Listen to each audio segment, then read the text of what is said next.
Batang babae po si Ramon. Masarap kagabi. Ulitin kita.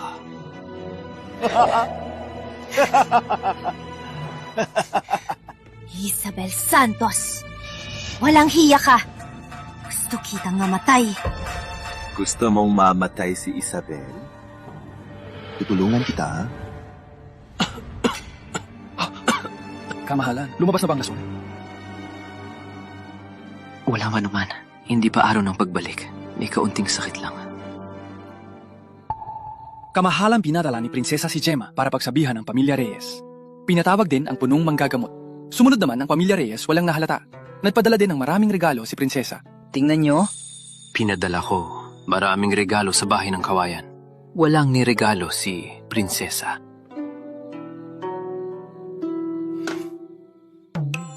Walang anuman. Pinigay kay Miguel para sa akin din. Ipakita ang mga regalo.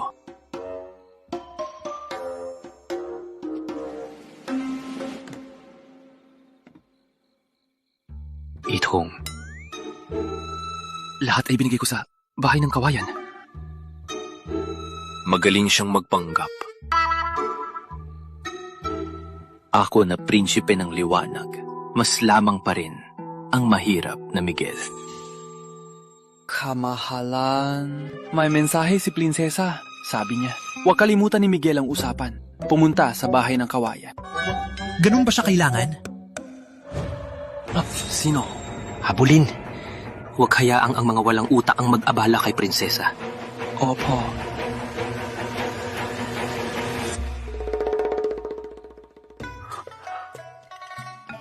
Kamahalan.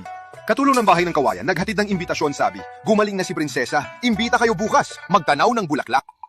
Nakita lang si Miguel. Gumaling na agad.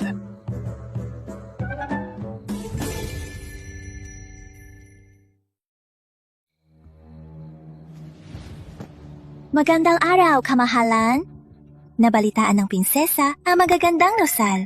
Gusto niyang imbitahan ng kamahalan bukas sa pavilion. Nabalitaan ng prinsesa na hirap kang matulog, madalas kang ubo. Pinapadala niya ang timog na gamot. Ang pangalan nito ay Gabing Mabango ng Timog. Magpapakalma ito sa iyong katawan. Sana magkaroon ng mahimbing na tulog at magising na malakas bukas. Mapagkumbaba ang prinsesa. Ilagay mo na lang.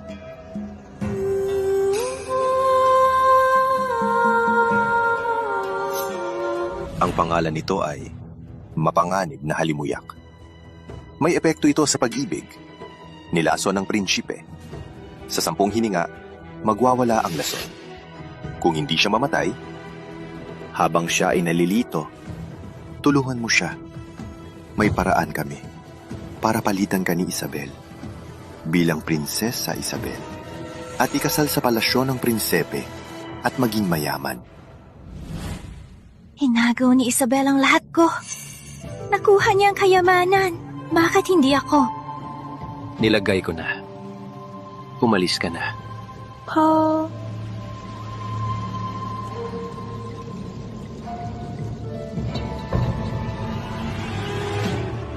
Mapanganib na Halimuyak.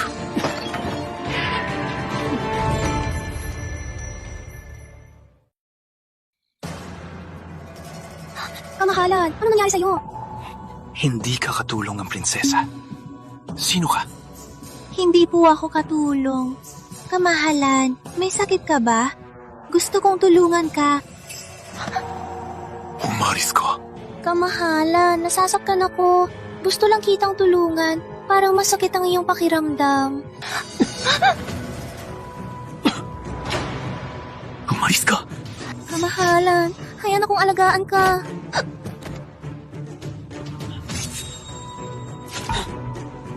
Kamahalan!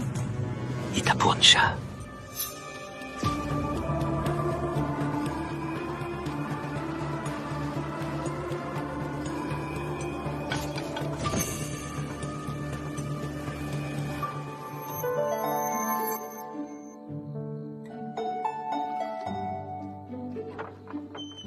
Gemma, bumalik ka na agad?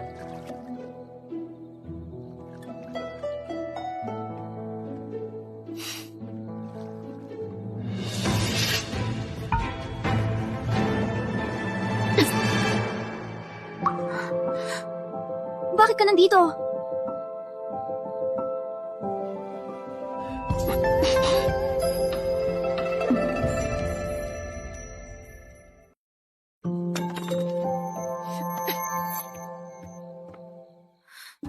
Miguel, ang bilis ni Gemma na makapagpadala sa'yo?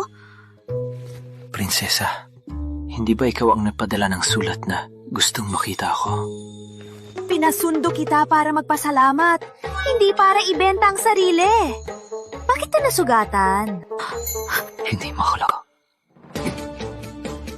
Walang kopya ng prinsesa. Hindi naman. May gamot pa para mas masaya? Yung kailangan mong magpalamig ka. Ang liit ng palanggana ko para sa'yo. Ikaw lang ang makatutulong sa akin. Ang bilis ng pagbabago. Dati hindi ka ganito. Kayo nga'ng lumapit sa akin.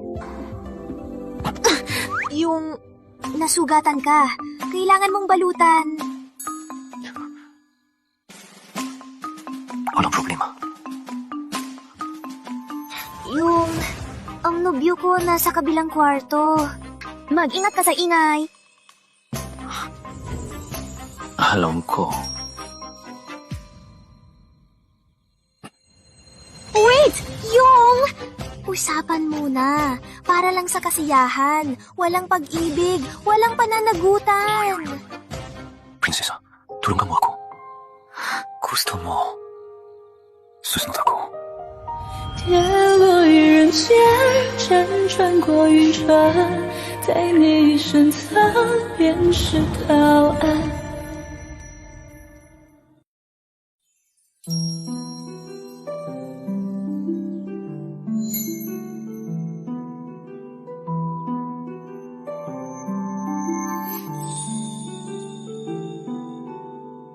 Prinsesa, gising na.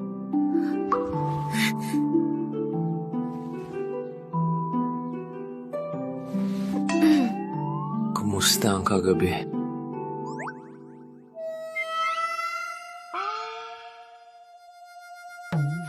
Mapang-aki talaga siya. Buong gabi kami naglaro. Ang mapapangasawa ko nasa katabi. Sana hindi niya narinig ang mga kakaibang tunog. Takot ka ba na malaman ni Prinsipe ng liwanag? Shh! Tungkol sa bayan ito. Alam mong ako'y prinsipe ng kasal? May lakas ka pa ring akitin ako? Kailan mong parusa? Hindi mo ba gusto?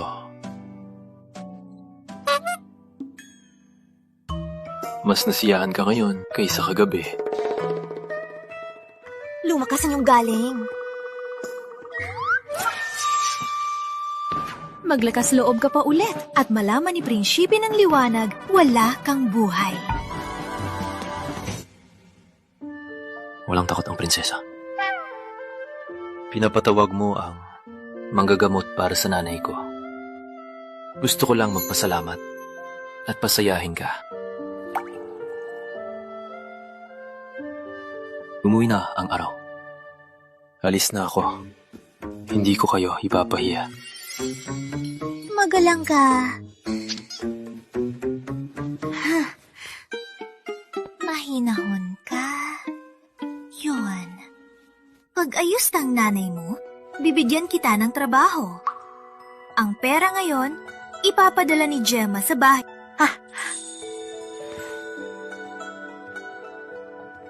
Sapat na ang binigay ng prinsesa. Hindi na kailangan. Ginawa ko lang para sa gamot. Kung hihingi pa ng pera, parang nagnakaw ako. Alam ko mahirap kayo.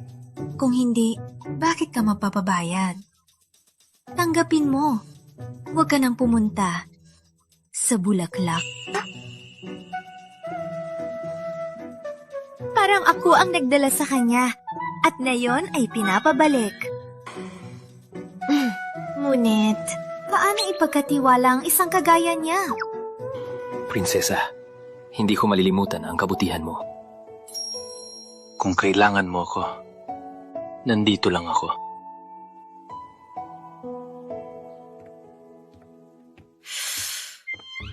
Handa lagi. Walang responsibilidad. Ang sama, pinapagpahirapan niya ako. Kumusta na ngayon? Ang pulso ay normal. Hindi ito senyales ng paghina. Ang mapanganib na halimuyak ay sumalungat sa lason sa katawan ng kamahalan. Dapat ay nakamamatay. Ngayon ay tila may malakas na buhay na nagpawala ng halos lahat. Kamahalan, ano namang espesyal na gamot ang ininom mo? Alam po.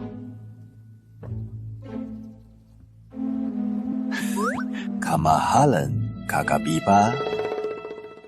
Itago ang balita. Huwag ipaalam sa iba. Para hindi siya masaktan dahil sa akin. Opo.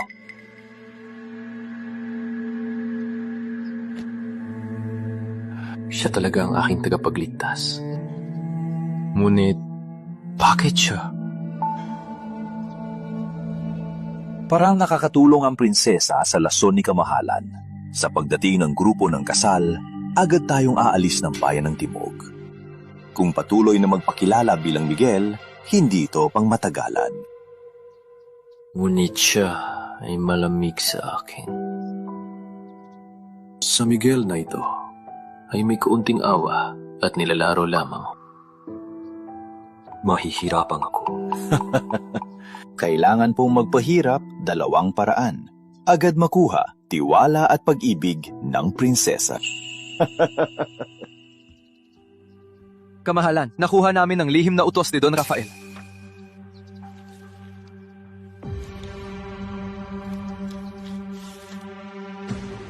Lesom ng prinsipe, malapit nang mamatay. Sa pagkamatay niya sa Timog, agad ikalat ang balita na ito ay pagsabotahe ng Timog.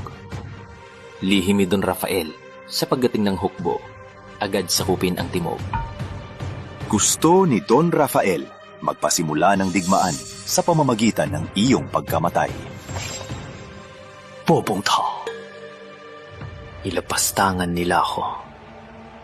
At ang Timog. Ang katulong na naglagay ng lason ay si Mary Lou Santos. Nalaman ko na, may lihim na kumausap sa kanya galing kay Don Rafael para lapitan si Kamahalan. Ano ang gagawin natin sa...